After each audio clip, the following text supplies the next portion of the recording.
Hi everyone, welcome to this week's video, which is going to be all about pricking out our seedlings that have germinated over the last couple of weeks. And I've got some trays here to show you of seeds that have germinated. And you can see here that the trays are quite full of the little seedlings. There's far too many all in one place to grow on nicely together. So they need to be separated out and potted on into their own individual plug cells or pots. And this is what we call pricking out.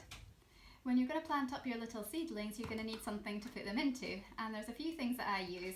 You can use your plug cell trays like this. This is an 84 one, and I use something this big because I'm doing a lot of growing of flowers, but you can buy smaller ones. And it's quite good because it comes with a separate tray underneath which you can fill with water, so you don't have to water overhead. You can just soak the compost from underneath in this tray. Or you can plant up in little pots, and it doesn't really matter what size, but nothing too big at this stage because you don't want the little tiny seedling to be in a massive big pot. So these ones here are 2-inch pots, and I like to start with these. And a few weeks down the line, if your seedling plant was getting really big, you can pot it on again into something bigger if you needed to. But they might be fine in here until it's time to go out in the garden. If you're just growing a few flowers and vegetables, you might not want to use these big multi-cell trays which are 84 cell or 72 cell sizes. You might want something smaller, and these ones are a good size. They are 40 cell insert that you can buy on the internet or from garden centres that just fit into a full-size seed tray, so they are a good size. This one over here is a 60 cell insert, so it's got slightly more numbers of cells in it, but the sizes of the actual inserts are smaller, so it doesn't take up too much room, and these would be good for small seedlings. And it's also made of quite heavy duty plastic, this one, so it's lasted many years for me. When we're pricking out our seedlings, we need to do it at the right stage, and what you're looking for is when the true leaves are starting to develop. So if we look at this mallow seedling here, you can see that it's got 2 leaves on either side of the stem, and these are the seed leaves. They are not the true leaves of the plant. The ones over here with the slightly serrated edges, these are the true leaves of the plant starting to come up, so that's a good stage for us to be pricking out. And when we prick out our seeds, we want to be sure that we just handle them by the seed leaves and not the stems or the roots, because they're very fragile and we don't want to break them. This is another tray here of perennial scabious, and you can see the same thing, that it's got the seed leaves on either side of the stem here, and it's got the true leaves starting to form in the middle there, and so that's a good stage to prick it out. Kirsten, who's filming me today, has just asked a really good question. She said, why have I bothered to sow my seeds into cell trays like this and have a whole lot all in one place? Why didn't I just sow individual seeds into my cells in the first place? That would save lots of work and be much easier.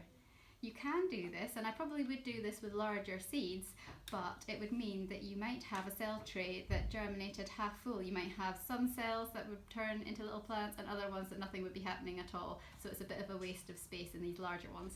So I'm going to start pricking out my seedlings now, and I'm going to use a few different things.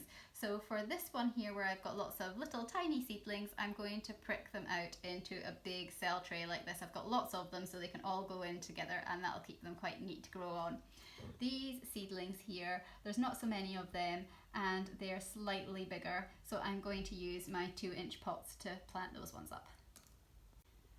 So to pot up our seedlings, we are going to use some compost, and at this stage you don't need to use a seed cutting compost. You've now got roots and you've got stems and little plant leaves, so they can cope with something a bit more robust. So if you've got multi-purpose compost, that's fine, or you might have some potting on compost, that's great as well. Although we've said that the compost doesn't need to be seed compost at this stage if you don't want to use it for pricking out your seedlings and potting them on, all the composts that you can get that are multi-purpose do vary a bit in how much stony gritty content they have and how many lumps in them.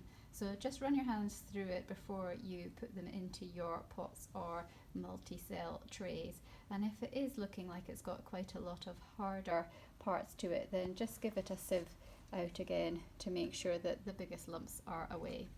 Because even though those seedlings now have leaves and they have roots and stems, they won't grow through little pebbles, so you do need to make sure that you have got rid of anything a little bit too large.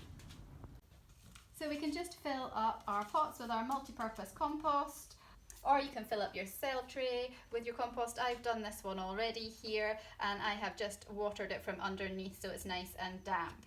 So I'm now going to prick out some of my scabious into my 2-inch pots, which I filled with compost. So you can just make a little hole down like that with a pencil, works quite well, or you can use your finger, whatever you want to do. And then you can just use the pencil to tease under the soil, under the seedling like that, and lift it up by its seed leaves gently. And you can see here that it's got a really nice root system forming underneath there. So we're just going to get that into our pots. And it's so good, that root system, we might need to make our hole a little bit bigger. And we're just going to pop that in to our plant pot and then just tease it down into the pot, being careful not to disturb the stem and the roots, and then you can just press round about it to get it to stay in. And if you need a little bit more compost around there, that's absolutely fine. We can just top it up a little bit around the stem to hold it in place. If you've got a seedling that's really leggy, it's got a really long stem on it, you've maybe left it a little bit long in the seed tray before pricking it out, you can actually bury some of that stem into the pot that you're pricking it out into. So here we go, here's one here, it's got a big root on it, it's got a long stem, and you can just bury that stem a bit under the soil to support the plant, and it'll do absolutely fine for having that done.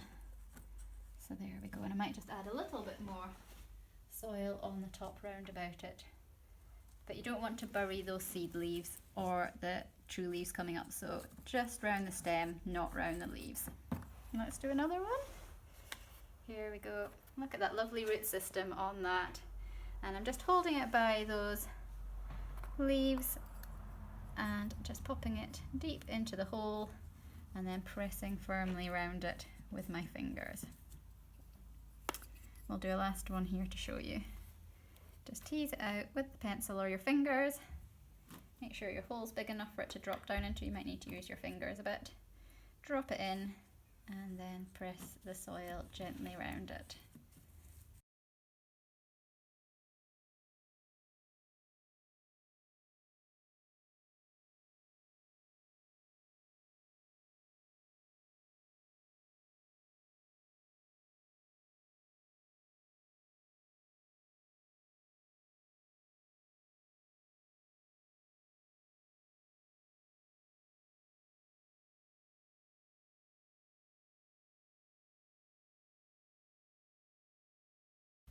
Since we're still homeschooling because of the coronavirus, I have got my helper back again this afternoon with pricking out, and Kirsten is just helping to pot up the last of those scabiosa seedlings.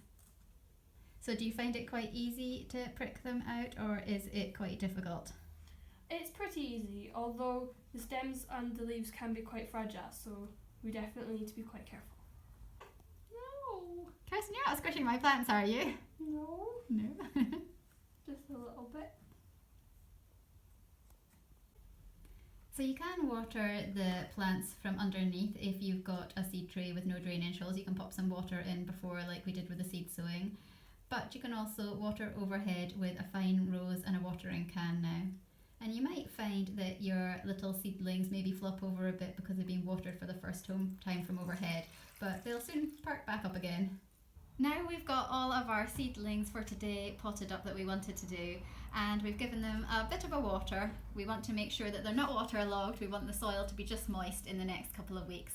And if you're keeping them in your greenhouse, on sunny nice days, make sure that the greenhouse is ventilated. So if you've got any shutters, open them, or open the door for a wee while just to get the air flowing around. And they should grow on really nicely. If they grow too big for their pots in the coming weeks, then just pot them on again, and eventually they'll be ready to go out in the garden. Before you put them out in your garden, make sure that you harden off your little plants. And hardening off is a process where you just put them outside of your greenhouse for a couple of hours every day in a sheltered position. And as the days go on, just increase the amount of time that they're outside for. So by the end, they'll be spending all day outside and then just coming in for the night. And it takes about 2 weeks for you to harden off your plants. Thanks for watching my video today on pricking out seedlings. I hope you've enjoyed it. If you've got any questions, please just do leave them in the comments section and I will be very happy to answer them for you.